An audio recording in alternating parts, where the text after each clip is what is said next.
Hi,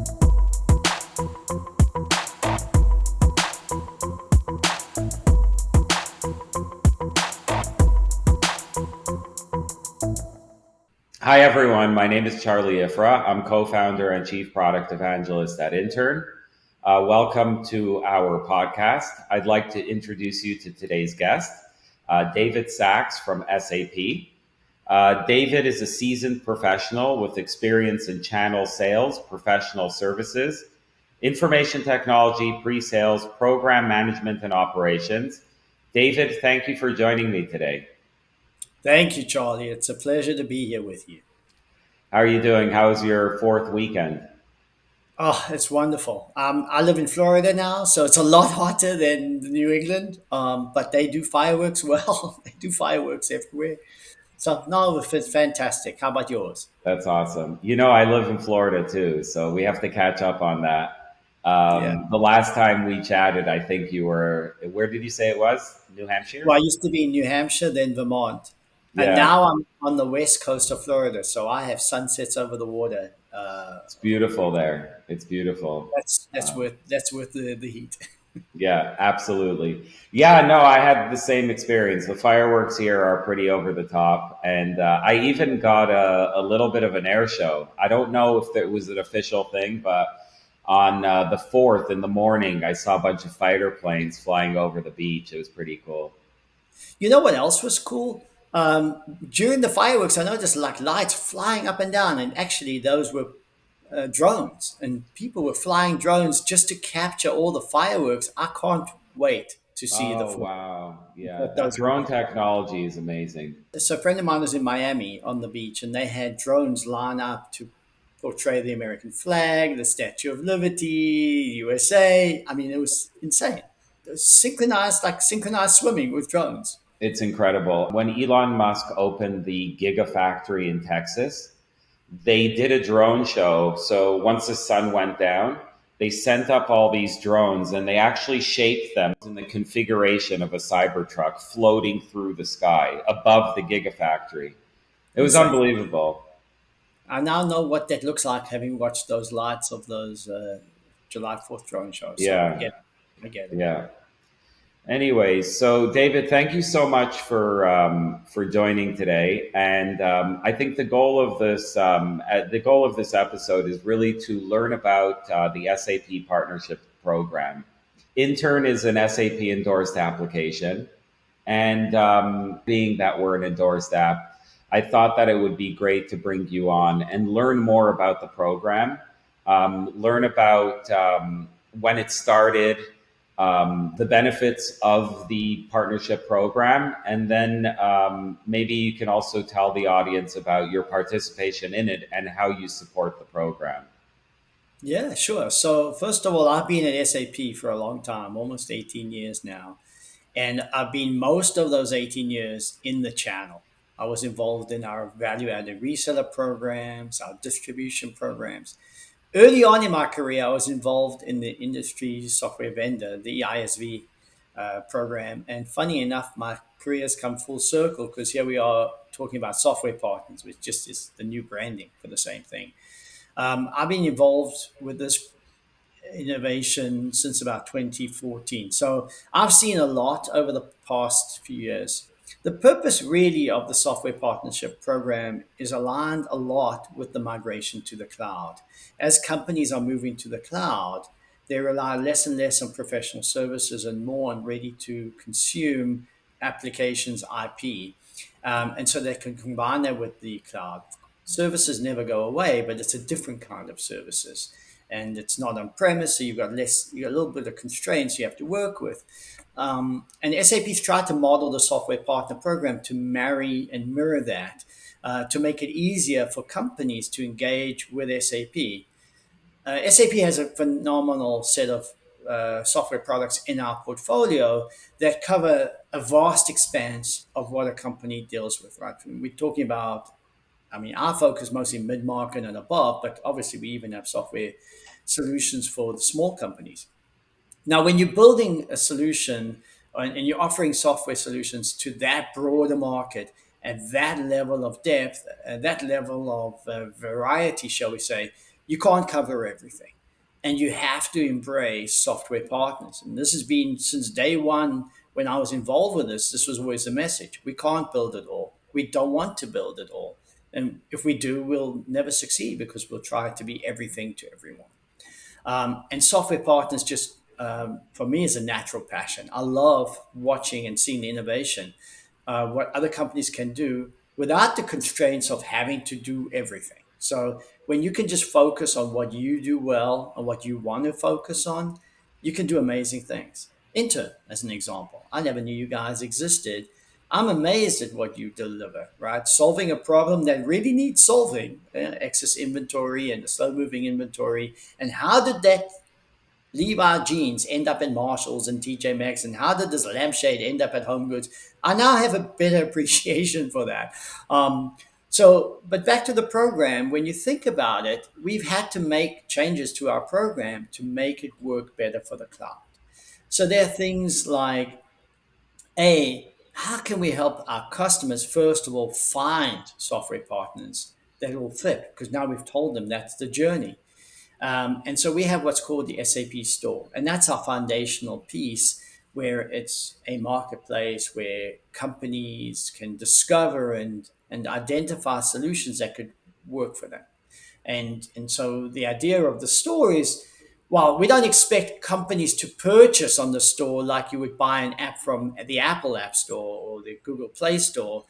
It's more of a discovery area, but it also acts as a transactional area afterwards for our software partners. So that way we are mutually benefiting from these experiences.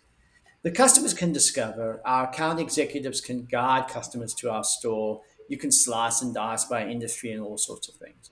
So that's the store becomes a centerpiece in this place because you really need to first know what's there.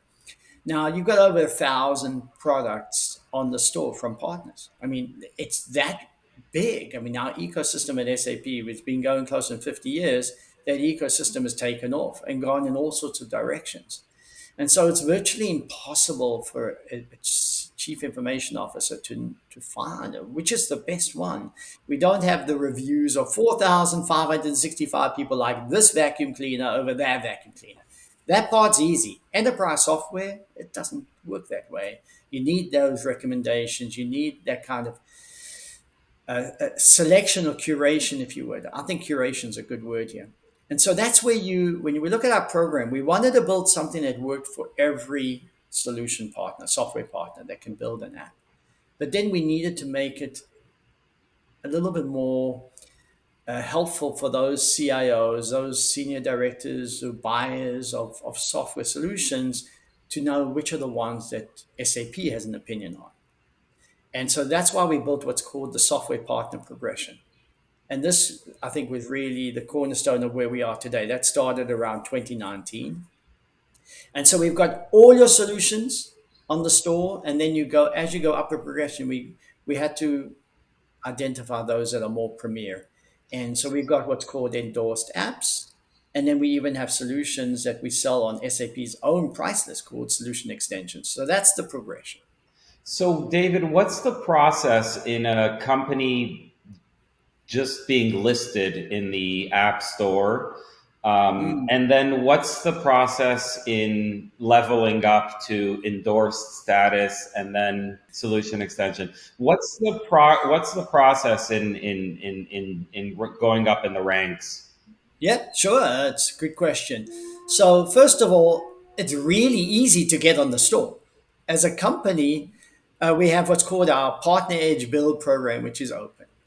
You have to have some very basic checks, like are you a valid company, and will you sign off on certain minimum quality criteria that you attest to.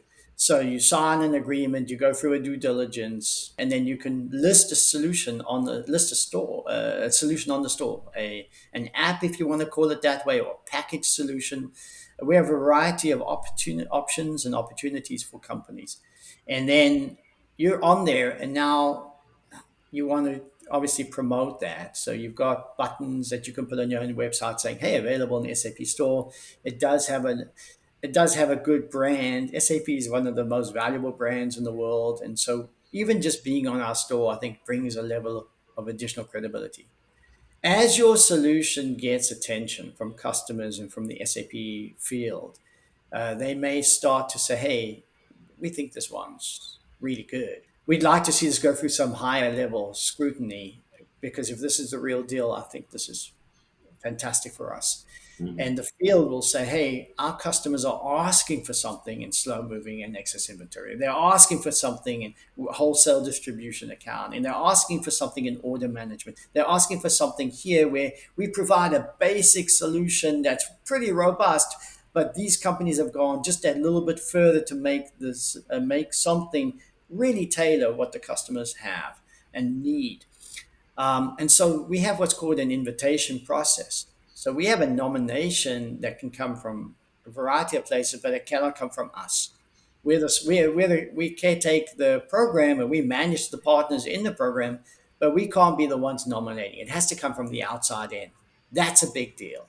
So once it does, we take it through an invitation process. If, let's say, in the case of intern, you were nominated to become endorsed, then you had to go through what's called a premium certification. You had to sign an agreement for the endorsed apps agreement, endorsed apps program, premium certification, which is not available to any other partner organization, and go through that where there's cyber checks, there's further quality checks, integration checks. This gives a customer more confidence that this solution that I'm buying is not going to wreck my ERP, for example, Mhm. or my HR system, whatever connection point you've got at SAP. Right. And so that's kind of the highest level you can be on the store. Solution extensions was built uh, really predominantly for the on-premise world.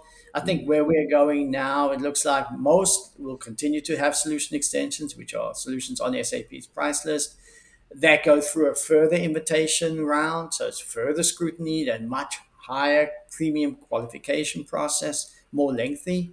And so we're wondering at this point, when you talk about what's coming for the future, endorsed apps is the place to be for the cloud because it's just a little bit more agile and faster than SAP doing commercialization for third-party products in the cloud, which is needs to move and be agile. And we think that just leaving the commercialization of cloud solutions in the hands of the companies that built them is probably best.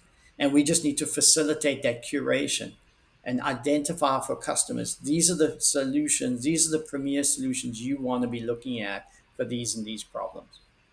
So I imagine that being or transitioning from on-premise to the cloud will greatly benefit an SAP customer because all of a sudden they have access to all those other applications in the store. I think there's already a huge amount of solutions that can benefit a customer. I think it's just the ease of going live. I mean, not all of those pieces are already running, like Intern being a SaaS solution. They don't have to Yes. stand it up. You just have to connect it. Yeah. Some of the customers are looking at hybrid solutions where there's a component that's still tied closer to ERP, but there's still a lot on the cloud deployed. So it makes things move faster. And I think we have to go to the cloud. Yeah. It's we don't all have to design our own charger cable. If there's a good enough standard, let's just go there. And the European Union just made that decision, by the way. I have to Yes. think about what's going to happen to my iPhone. And I think there's a point here where you say, okay, standing up servers, optimizing servers, development ops, that's not something that me as a company in retail has to be an expert in. I just need to rely on someone who does that well. I don't have to be a shipping company. I can rely on UPS. I don't have to be, a sourcing company. I can rely on those people. Let me focus on what I need to do. The less I spread myself out, the better I can be at what I do. And so just when you think about the cloud, just not having to handle all of those basic brass tacks. I mean, Yeah. no one builds their own servers anymore, and why would you? And so that piece of moving to the cloud uh, is essential because you need the speed of change. I mean, innovation speed, and we have to deal with things like ever changing landscapes, macroeconomic conditions changing, Yeah. COVID. That was so disruptive. And imagine if you, okay, we have no one in our in our server room and every company had to have a server room. Hmm. versus let's get some people in the AWS or Google or Azure or pick your hosting provider of choice. They had to solve it. Of course, it doesn't mean the problem went away, but it just concentrated and centralized in a way where I think you can be more agile in solving that kind of crisis. Absolutely. I always tell people that digital transformation is a mindset, and it's a continuous thing. You can't think that you digitally transformed and you're done. And a huge part of moving to cloud is the digital transformation mindset. And one of the ways that I like to put it is if a company is using a cloud instance of SAP with a cloud instance of Intern integrated into it, SAP or Intern, for that matter, any cloud based application, can push updates basically for free to you over the weekend. They can push updates in the evenings, and it's not only software updates; it's hardware updates as well. So in a cloud infrastructure, you have these massive data centers that are swapping out hard drives all the time because of failures, but the application layer never feels it, and that's the beauty of cloud computing. What other advantages might the partnership program give to a customer if they did transition to the cloud? Well, I think first of all our focus is on the cloud. So if you're still living in the on-premise world, I'm sorry, we've moved on. Yeah, so we do obviously have a huge install base of customers who will stay on premise. It just they can't. They've made such huge investments that it's a sunk cost for sure. But still, they've made the investment, so now they may look at it and say, well, we're not ready yet for that migration. But we're talking the massive, huge companies. I would say anybody upper mid market and the smaller end of the large enterprise, any investment you've made, it probably hasn't been as significant, and you can look at that opportunity to move to the cloud and have a clear plan for that. I mean, and I think the economic value to you, the financial advantages are just massive. But the ability to be agile when you're at that curve and you want to grow fast, you can't be held back by IT. And it's not IT's fault. I mean, there's a time it takes. Physics is physics. You know, it takes the time it takes to boil water is the time it takes to boil water. But if you've got 1,000 people with stoves boiling water, and you can just plug into it and get a cup of tea whenever you want, that's a different story. It's always on. That's what the cloud is. It's always there. You talk about pushing hardware updates and software updates. There's another benefit to the cloud.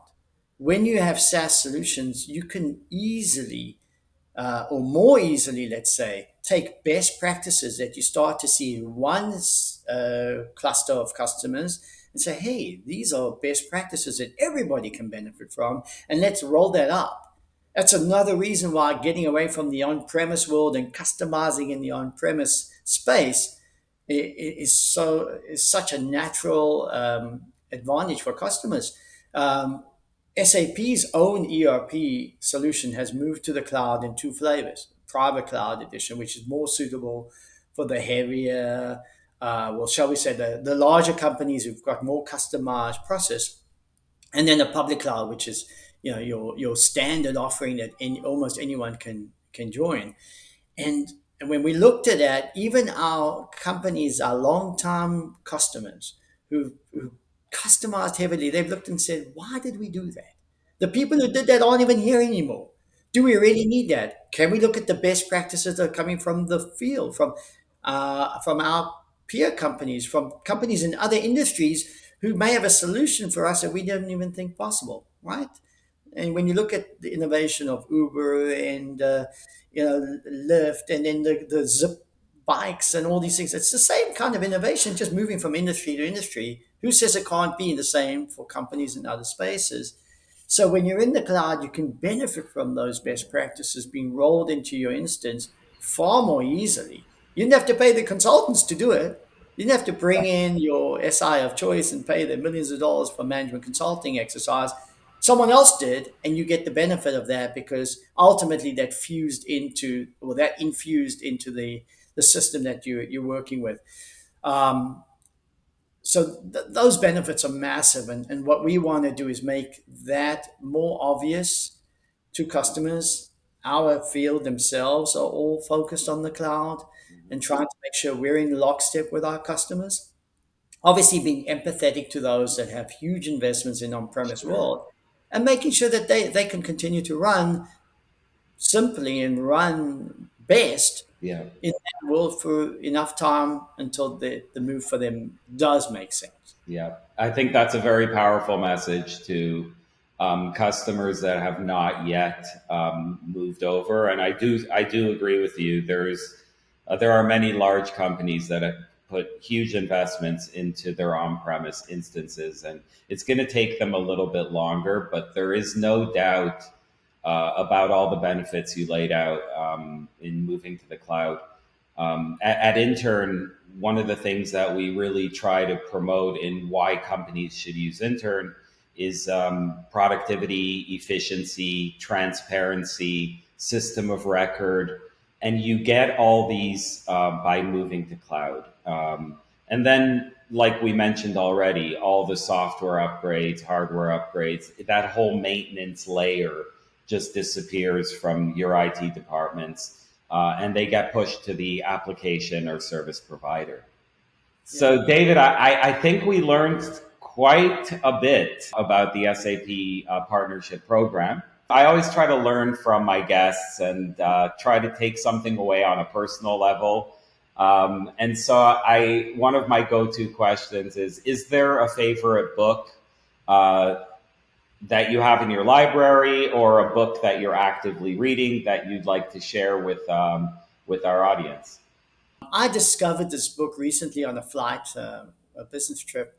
I was just browsing, my Kindle app and found this book. Actually, I think it was on the Apple Books store. It's called One Good Dog by Susan Wilson. So I'm a huge dog lover. I have two little Westies, and I've always loved the stories or the books about dogs, Marley and Me, and the dog's life. One Good Dog was fantastic.